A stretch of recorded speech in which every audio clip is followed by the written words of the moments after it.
Ne pas commencer si on n'est pas clair sur le problème à résoudre, d'un point de vue, on va dire, textuel et numérique.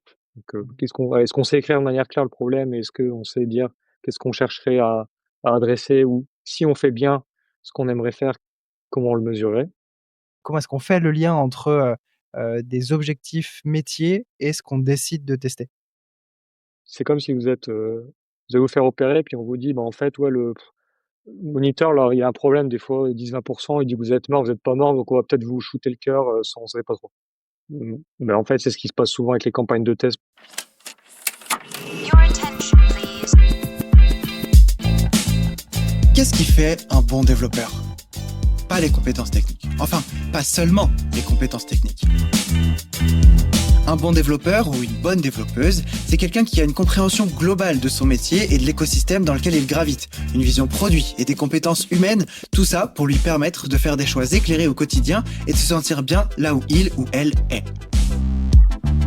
Moi, c'est Donatien, je suis développeur web, et comme vous, je cherche des récits, des retours d'expérience inspirants qui feront de nous des développeurs éclairés. Dans Développeur Expérience, je vous emmène donc à la rencontre de développeurs expérimentés et autres leaders de la tech pour qu'ils nous partagent leur histoire, leurs expériences, leurs apprentissages, les bons et moins bons moments sur leur parcours pour nous permettre de monter plus vite en compétences et nous aider à construire notre propre vision. Computer technology.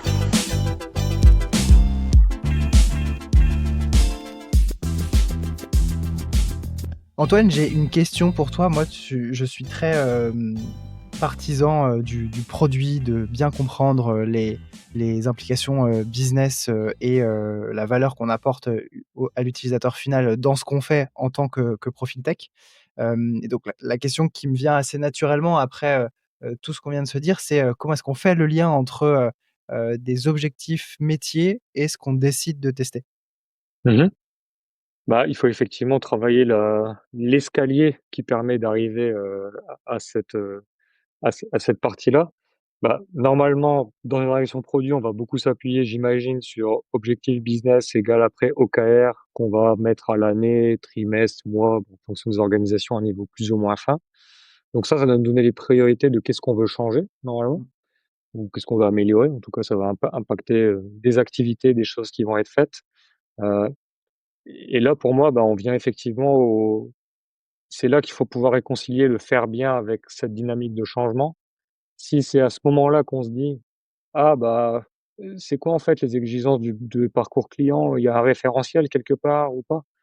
Bah, en fait, si ça a pas été défini, ça va être très difficile d'arriver à la réponse que tu me po la Mmh. question que tu me posais parce qu'en fait, on va donner une réponse très partielle sur ce qu'on est en train de faire parce qu'on saura pas tout ce qui existe. Donc pour moi, le sujet là-dessus, c'est de pouvoir avoir bien investi sur, par exemple, dans ce cas-là, quel est le référentiel qui définit les exigences du produit?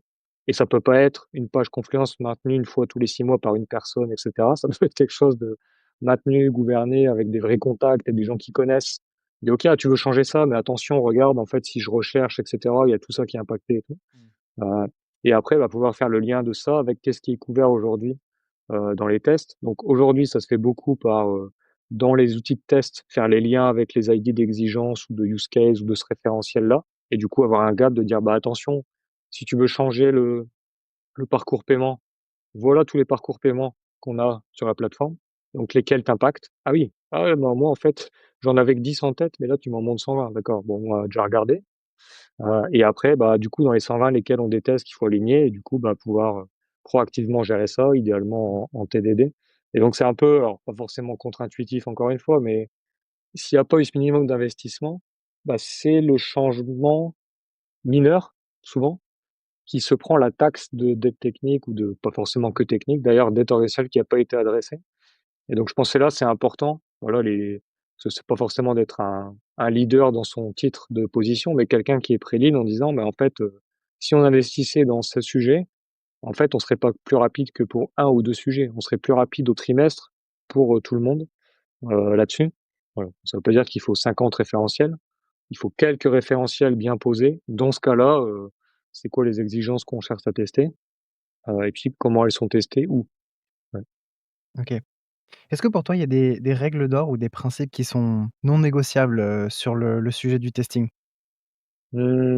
Alors je réfléchis par rapport à ce qu'on s'était dit sur Mmh. en faire le minimum, les exécuter tous les jours, mais globalement les règles d'or, je dirais, bah, n ne pas commencer si on n'est pas clair sur le problème à résoudre.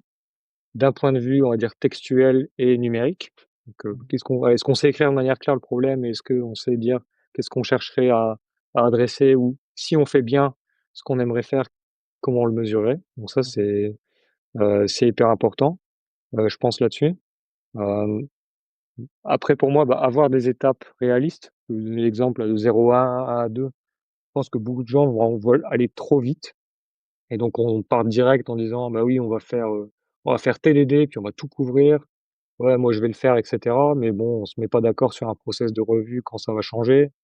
Personne a de la charge à louer pour mettre à jour les choses et puis personne a regardé un peu avec les autres équipes quand on a intégré ça dans la CI/CD ou voir les intégrations, entre environnement et données. Donc ça, je pense que c'est important, d'anticiper, ça. Donc je pense, ouais, le clarifier le problème avant de réaliser, comme le 1er.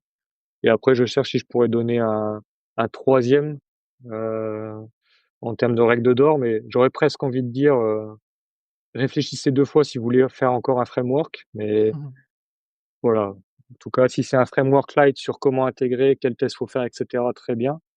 Si vous voulez faire, une startup interne qui redéveloppe un framework d'automatisation, bah, warning. Donc, Bah, ouais, allez vous intéresser au DDD. voilà, c'est ça. Ici Donatien, je fais une brève interruption dans votre écoute pour vous communiquer une info importante. Ce que vous écoutez actuellement est un extrait de la conversation complète que j'ai eue avec mon invité. Ici, on parle d'un sujet précis, tandis que dans la version intégrale, on parle aussi du parcours de mon invité, des défis rencontrés au moment clé de sa carrière, des compétences impliquées et surtout des apprentissages avec lesquels vous aussi, vous pouvez repartir. Je sais que vous mourrez d'envie d'en savoir plus, alors retenez la date, l'épisode complet sort la semaine prochaine. Voilà, maintenant vous savez tout, je vous retiens pas plus longtemps, bonne fin d'écoute. Et à la semaine prochaine! Est-ce que toi, tu as une opinion à contre-courant, un sujet sur lequel tu serais plutôt en contradiction, avec la majorité au regard du testing? Ouais, alors il y en a un que je vais mentionner rapidement et je vais plutôt développer l'autre. On a un qu'on a discuté, bah, sur la pyramide de test. Je pense que beaucoup de gens le prennent comme une vérité absolue, il faut faire que ça. Bah, en fait, peut-être oui, mais quelles hypothèses sont prises? Vous pouvez faire des tests UX très rapides et les paralléliser, et n'oubliez pas que si vous êtes dans un contexte, alors microservice comme on le dit beaucoup, il y a bien quelqu'un qui doit faire le haut de la pyramide, quand on Mmh. met les pyramides partout dans toutes les équipes. Donc je pense la pyramide oui, heu, bien intégrée dans toute l'organisation ou tout le produit en tout cas. Et le sujet que j'aimerais plutôt développer, c'est sur on entend souvent ou on lit, les outils low code, low quality. Heu, je pense que c'est une mauvaise image, bah, justement parce qu'ils étaient low code et du coup, c'était du test très fonctionnel, des trucs pas vraiment maintenables. Bah, par rapport aux problématiques qu'on mentionnait, c'est souvent des solutions qui permettaient pas d'avoir un bon design de test modulaire maintenable. Des solutions qui étaient pas intégrées dans les environnements CI/CD et faire du test, donc elles intégraient pas la gestion des environnements et des données. Et aujourd'hui, la plupart des players sur le low code ont quand même vachement, évolué. Et aujourd'hui, vous pouvez faire vraiment, du low code high quality. Donc voilà, c'est facile, hein, le low code low quality de le dire. On l'a aussi des fois sur le développement. Mmh. On voit que ça va commencer à changer petit à petit parce que justement, bah, les éditeurs ou même les solutions et cetera, qu'elles peuvent être open source, ont commencé à s'améliorer là-dessus. Voilà, et on peut faire du code et du low quality aussi. Donc pour moi là-dessus, je pense que c'est pas le choix encore une fois tech ou d'outils, Mmh. qui va faire la donne. C'est plutôt comment ça s'intègre, est-ce que c'est pertinent dans votre contexte et cetera, qui fera la différence, là-dessus. OK. Quand tu parles un peu d'outils là, il y en a certains, pour citer des noms, peut-être que toi tu as vu effectivement évoluer et passer de quelque chose on aurait pu qualifier de low quality à quelque chose d'assez quali Mmh. maintenant? Mmh. Alors nous, on l'a fait à la Redoute, on a développé une solution parce qu'à l'époque, il y avait que des solutions éditeurs très lourdes, que pour du test API, que mobile API. Puis après, il y avait que des choses très tech, Selenium WebDriver et cetera. Donc on a développé un outil qu'on a mis en open source il y a déjà 10 ans maintenant, qui Mmh. s'appelle Cerberus Testing.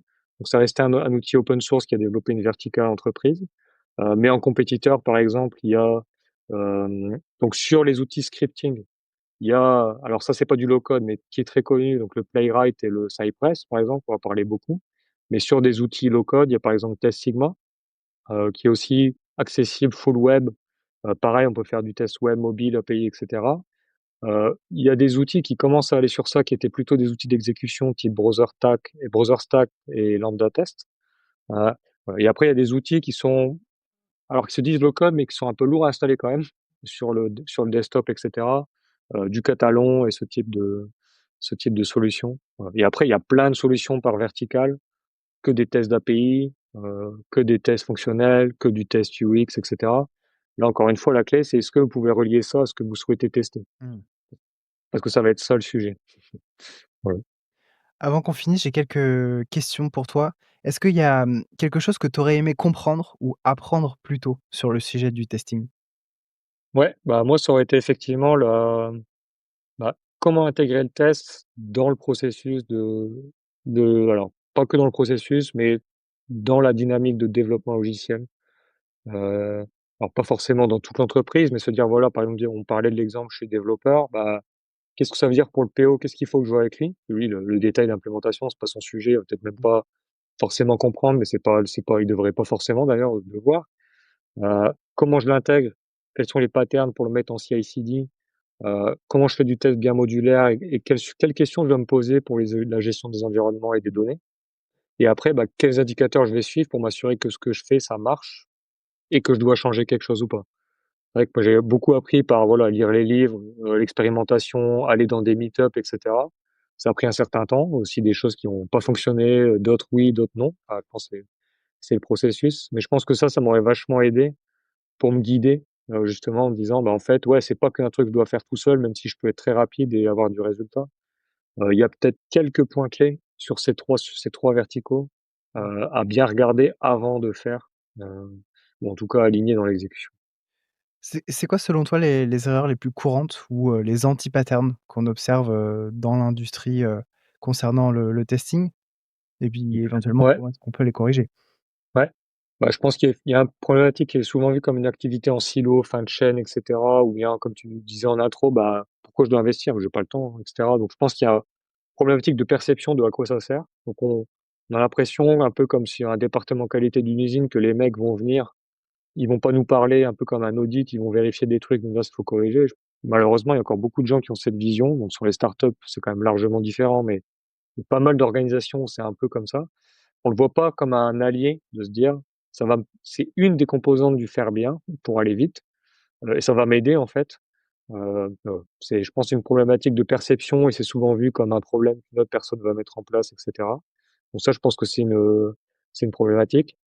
La deuxième, bah, si on pense l'anti-pattern, c'est qu'on le suroptimise, localement. Donc par exemple, un dev qui va faire même du TDD ou du test unitaire, s'il a pas la guideline globale où, où il doit s'arrêter, quelle est sa pyramide ou quand est-ce que c'est bon, pas bon, bah, il va essayer.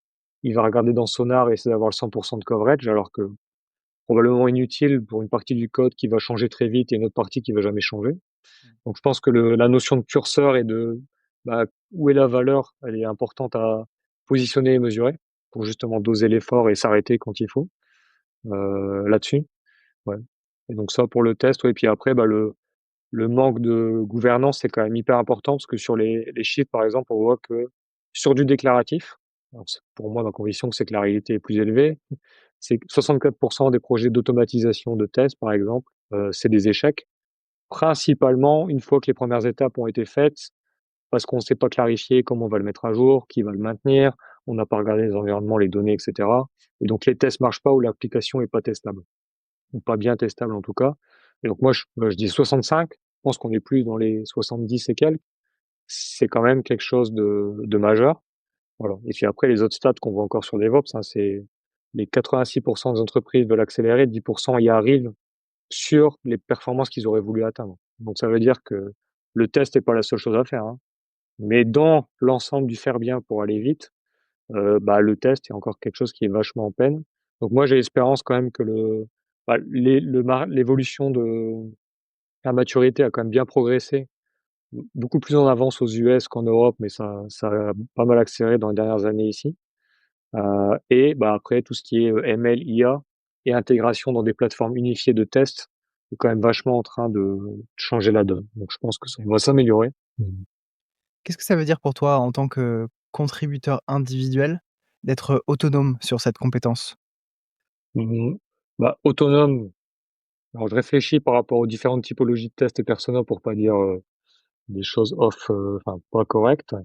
Heu, Être autonome, je pense que ça doit être de pouvoir se dire: Je sais moi-même dire ce que je suis en train de tester, ça apporte la valeur attendue. Donc concrètement, si je fais des tests unitaires fonctionnels, est-ce que c'est bien ce que le PO attend par rapport à sa matrice de business value et puis de valeur de business et de ce qui va être fait dans le prochain trimestre ou le trimestre en cours? Et donc pouvoir de manière autonome se dire, c'est quoi les OK KO, ce qui est couvert, pas couvert. Ça aujourd'hui, c'est encore souvent très chronophage, et souvent, c'est bon à un instant T, puis il faut le refaire après.